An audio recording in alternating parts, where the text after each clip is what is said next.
యేసు ప్రభువు క్రైస్తవ ధర్మానికి కేంద్రబిందువుగా నిలిచిన మహానుభావుడు.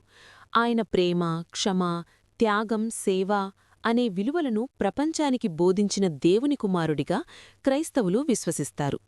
యేసుప్రభు జననం బేత్లెహేములో జరిగింది. ఆయన తల్లి మరియా, తండ్రి యోసేపు.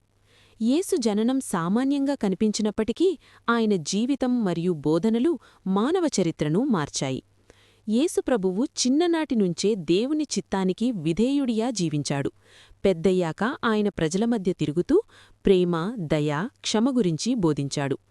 నీ పొరుగువానిని నిన్ను నీవు ప్రేమించుకున్నట్లే ప్రేమించు అనే ఆయన బోధ ప్రపంచానికి మహత్తరమైన సందేశం.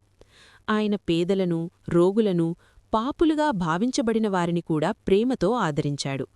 రోగులను స్వస్థపరచడం, ఆకలితో ఉన్నవారికి ఆహారం పెట్టడం, బాధలో ఉన్నవారిని ఆదుకోవడం వంటి అనేక అద్భుత కార్యాలు చేశాడు. యేసు ప్రభువు బోధనల్లో ముఖ్యమైనది క్షమ. శత్రువులను కూడా ప్రేమించాలి, మనకు అపకారం చేసిన వారిని క్షమించాలి అని ఆయన చెప్పాడు. ఇది పాటించడం కష్టమైనా మానవ జీవితాన్ని శాంతియుతంగా మార్చే మార్గమని ఆయన బోధించాడు. ఆయన ఉపమానాల ద్వారా జీవన సత్యాలను సులభంగా అర్థమయ్యేలా వివరించాడు.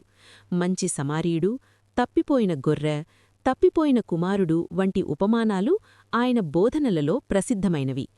యేసు ప్రభువు జీవితం త్యాగానికి ప్రతీక. ఆయన స్వార్థం కోసం కాకుండా ఇతరుల కోసం జీవించాడు. ప్రేమతో నిండిన హృదయం, వినయం, సేవాభావం ఆయన వ్యక్తిత్వానికి ప్రత్యేక లక్షణాలు. యేసు బోధనలు మతపరిమితులను దాటి సమస్త మానవాళికి వర్తించే విలువలను అందిస్తాయి. ఈరోజు కూడా యేసుప్రభువు సందేశం కోట్లాది మందికి ఆశ, ధైర్యం, మార్గదర్శకత్వం ఇస్తోంది. ప్రేమతో జీవించడం, క్షమతో ముందుకు సాగడం, సేవతో సమాజాన్ని మార్చడం అనే యేసు బోధనలు ప్రతి ఒక్కరి జీవితానికి ప్రేరణగా నిలుస్తాయి. అందుకే యేసు ప్రభువు కేవలం ఒక మతగురువే కాకుండా మానవాళికి వెలుగునిచ్చిన మహానుభావుడుగా గుర్తించబడుతున్నాడు.